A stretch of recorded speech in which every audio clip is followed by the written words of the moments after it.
दोस्तों आप सभी का मेरे YouTube चैनल मैथमेटिक्स 2.0 में स्वागत है। दोस्तों आज का जो हमारा टॉपिक है वो बौद्ध धर्म है और इसका पार्ट 2 है, अर्थात पार्ट 1 का वीडियो अपलोड हो चुका है। अगर आपने पार्ट 1 की वीडियो को नहीं देखा है तो आप लिंक पे जाइए तथा उसे देख लीजिए।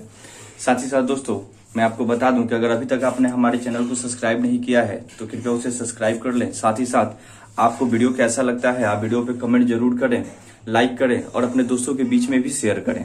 तो आइए आज का हम विश्लेषण करते हैं। जैसे कि दोस्तों कल हमने बौद्ध धर्म का पार्ट 1 वीडियो बनाया था और आज पार्ट 2 है, अर्थात इसका भाग 2 है। हमने बौद्ध धर्म को 4 हिस्सों में बांट के रखा हुआ है, अर्थात हम 4 पार्ट में इसका वीडियो तैयार करेंगे और हर एक छोटे छोटे बातों पे जो गौतम बुद्ध से जुड़ा हुआ चीज है, जो भी जुड़ा हुआ उनका कंटेंट है, हर चीजों पे हम अच्छे से विस्तार करेंगे ताकि आपके एग्जाम में कोई भी क्वेश्चन गौतम बुद्ध से अर्थात बौद्ध धर्म से आए वह आपको छूटे नहीं, आप वह आसानी से कर पाए। तो आइए दोस्तों आगे का हम विश्लेषण करते हैं। तो सबसे पहले जैसे कि हमने कल कुछ पढ़ा था कि 29 वर्ष की अवस्था में गौतम बुद्ध ने अपने गृह त्याग किया था। साथ ही साथ उनके जन्म, मृत्यु, माता पिता, बेटा, पत्नी, हर चीजों के बारे में हमने पढ़ा था। अब हम पढ़ेंगे कि सन्यासी बनने के बाद उन्होंने कौन कौन सा अपने साथ में जो घटनाएं जो घटी, किसकी उन्होंने व्याख्या की तथा किन किन चीजों के बारे में हमें पढ़ना है। तो सबसे पहले आपको मैं बता दूं दोस्तों कि सन्यासी बनने के बाद वह वैशाली गए। सन्यासी बनने के बाद वह सबसे पहले वैशाली गए तथा उन्होंने अपना प्रथम गुरु अलार कलाम को बनाया। याद रहेगा आपको कि सन्यासी बनने के बाद गौतम बुद्ध कहाँ गए? वैशाली गए तथा वहां पे अलार कलाम को उन्होंने अपना प्रथम गुरु बनाया और तथा इन्हीं अलार कलाम से उन्होंने सांख्य दर्शन की शिक्षा भी प्राप्त की। आगे की बात करें तो फिर वैशाली से वह निकले और फिर गए राजगीर में। राजगीर जाने के बाद उन्होंने अपने दूसरे गुरु रुद्रक को बनाया, अर्थात रुद्रक को कहीं कहीं रुद्रक रामपुत्र भी कहा जाता है। साथ ही साथ दोस्तों जब दोनों गुरुओं से शिक्षा लेने के बाद यह उड़वेला में गए तो उड़वेला में इन्होंने कुछ 5 ब्राह्मणों को अपना शिष्य बनाया। साथ ही साथ दोस्तों जिनमें वो 5 ब्राह्मण थे, कौनिड्य, साथ ही साथ वाम्पा, साथ ही साथ भादिया तथा अस्सागी और महानामा। ये जो 5 ब्राह्मण थे, 5 ब्राह्मणों को हम फिर से आपको एक बार बता देते हैं। सबसे पहला जो उनका जो शिष्य बने थे वह कौंडिन्य थे, साथ ही साथ 2 नंबर पे वाम्पा थे, फिर तीसरा जो थे वह भादिया थे तथा चौथा जो थे अस्सागी थे और 5वां जो थे महानामा थे। उरुवेला में ही यह यानी गौतम बुद्ध ने किसान की बेटी सुजाता के हाथों इन्होंने खीर खा लिया था।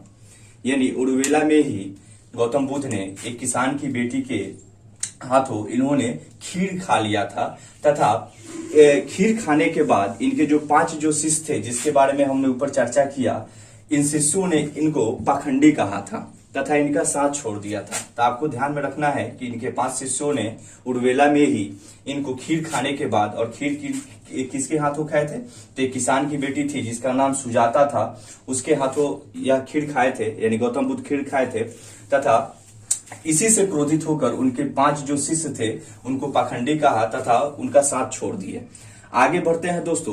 तो जैसा कि कल के वीडियो में पार्ट 1 के वीडियो में मैंने आपको बताया था कि गौतम बुद्ध ने बनारस स्थित सारनाथ में, यानी बनारस के निकट जो सारनाथ है वहां ऋषिपत्तनम में उन्होंने अपना प्रथम उपदेश दिया था तथा प्रथम उपदेश को हम महाधर्म प्रवर्तन कहते हैं, अर्थात वहां उसको धर्मचक्र प्रवर्तन भी कहा जाता है।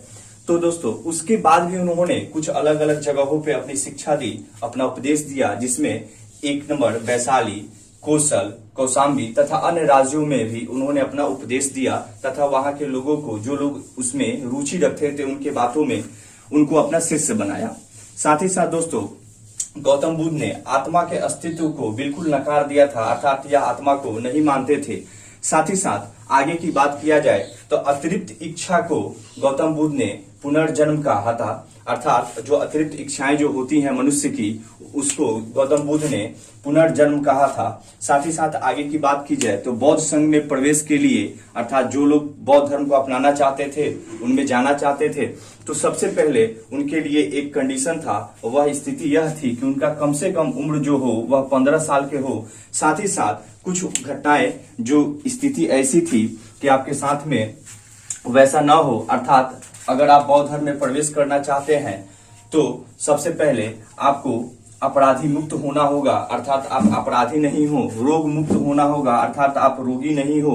दास मुक्त होना होगा, अर्थात आप दासी यहीं कहीं नौकर चाकर नहीं हो। साथ ही साथ ऋणग्रस्त मुक्त भी होना होगा, अर्थात आप कर्ज में नहीं हो। तभी जाके आप बौद्ध धर्म में प्रवेश कर पाते थे। लेकिन जो इसका सबसे इंपॉर्टेंट जो टॉपिक है कि कम से कम 15 साल की उम्र में ही आप बौद्ध संघ में प्रवेश कर पाएंगे। और वर्जित कहने का मतलब यह है कि आप प्रवेश नहीं कर सकते हैं कब, यानी बौद्ध संघ में आप प्रवेश नहीं कर सकते हैं कब, जब आप अगर आप अपराधी हैं, रोगी हैं, दास हैं या ऋणग्रस्त हैं, ऐसे लोगों को बौद्ध संघ में प्रवेश करना बिल्कुल वर्जित था, अर्थात मना था। साथ ही साथ आगे की चर्चा की जाए दोस्तों तो वेदों की प्रामाणिकता को गौतम बुद्ध ने बिल्कुल नकार दिया था, अर्थात वह वेदों के जो भी वास्तविकता थी उसको वह नहीं मानते थे, तथा देवता को भी, अर्थात देवता भी कर्म के सिद्धांत के अंतर्गत आते थे। ऐसा गौतम बुद्ध ने बताया था कि देवता भी जो है वह कर्म के सिद्धांत के अनुसार ही आते हैं, यानी उसके अंतर्गत ही आते हैं। आगे की बात की जाए तो बुद्ध के द्वारा कुछ और भी बातें बताई गई, जैसे जन्म मृत्यु तथा पुनर्जन्म के चक्र का मूल कारण अज्ञान था, अर्थात उन्होंने यह भी बात कहा था कि जन्म मृत्यु तथा पुनर्जन्म के चक्र का मूल जो कारण था, मेन जो स्थिति थी, मेन जो कारण था उसका, वह अज्ञान था। साथ ही साथ दोस्तों आगे की बात की जाए, तृष्णा का क्षीण होना, तृष्णा का जो क्षीण हो जाता था, लोगों को तृष्णा का क्षीण हो जाना, उसको निर्वाण कहा गया, अर्थात निर्वाण का मतलब मृत्यु होता है, अर्थात तृष्णा का क्षीण होना मृत्यु कहलाया, जो गौतम बुद्ध ने कहा था। तृष्णा का मतलब यह होता है जैसे अपने इच्छा या मतलब कहने का मतलब यह है कि आप अपनी इच्छा कामना को त्याग करने वाले मनुष्य को तृष्णा कहा जाता था। साथ ही साथ दोस्तों आगे की बात की जाए तो बुद्ध ने कहा था कि यह दुनिया दुखों से भरी हुई है। यह एक बहुत बड़ा बात हो गया और आपको ये ध्यान में रखना होगा कि गौतम बुद्ध ने ही कहा था कि यह दुनिया दुखों से भरी हुई है। साथ ही साथ बुद्ध के 2 अनुयायी भी बने, जिनमें एक जो थे वह भिक्षुक थे, अर्थात जो बौद्ध धर्म के प्रचार हेतु सन्यासी बने थे, अर्थात तो वह भी अपना गृहस्थ छोड़कर, अपना घर बाड़ी छोड़कर वह सन्यासी जीवन को अपना लिए थे और ऐसे लोग भिक्षुक कहलाते थे। साथ ही साथ जो 2 नंबर पे थे जो उपासक थे, जो गृहस्थ जीवन को साथ में जीते थे, अर्थात वह गृह त्याग नहीं किए थे, साथ ही साथ वह बौद्ध धर्म को अपनाए तथा उसका प्रचार प्रसार किए, अर्थात जो गृहस्थ जीवन को भी जीते थे, ऐसे लोगों को उपासक कहा गया। और साथ ही साथ जो सन्यासी बन गए थे उन्हें भिक्षुक कहा गया।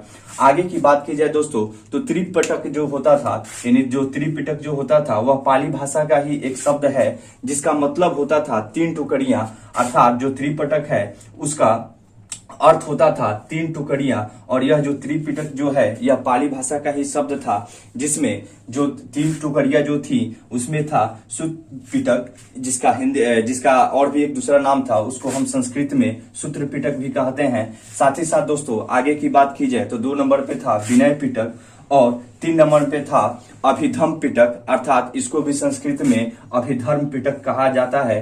दोस्तों आशा है कि आपको यह वीडियो अच्छा लगा होगा। अगर आपको किसी भी प्रकार का कोई डाउट है तो आप हमारे व्हाट्सएप नंबर पे जरूर अपना डाउट पूछ सकते हैं। साथ ही साथ दोस्तों मेरा पूरा प्रयास है कि हम इसको 4 पार्ट में बहुत अच्छे से आपको समझाएंगे, बताएंगे, ताकि आपको किसी भी प्रकार का एग्जाम में जो इससे रिलेटेड जो क्वेश्चन आए आपको बनाने में समस्या उत्पन्न न हो और आप बहुत आसानी से उसको बना पाए। अर्थात बौद्ध धर्म को जब हम पढ़ेंगे ही और पढ़ ही रहे हैं तो इसको इतने अच्छे से पढ़ लेंगे कि बौद्ध धर्म के बारे में और बौद्ध धर्म से रिलेटेड जो भी बातें होंगी वह कभी आप भूलिएगा नहीं। हम एक एक चीजों के ऊपर विश्लेषण करेंगे बिना किसी टॉपिक, बिना किसी बातों को छोड़े। दोस्तों हमें आशा है कि यह वीडियो आपको बहुत अच्छा लगा होगा। और साथ ही साथ दोस्तों यदि आपको यह वीडियो अच्छा लगा होगा तो आप लाइक भी करें, और अभी तक अगर यदि आपने हमारे चैनल को सब्सक्राइब नहीं किया है तो कृपया सब्सक्राइब भी कर लें। चलिए दोस्तों बहुत बहुत धन्यवाद।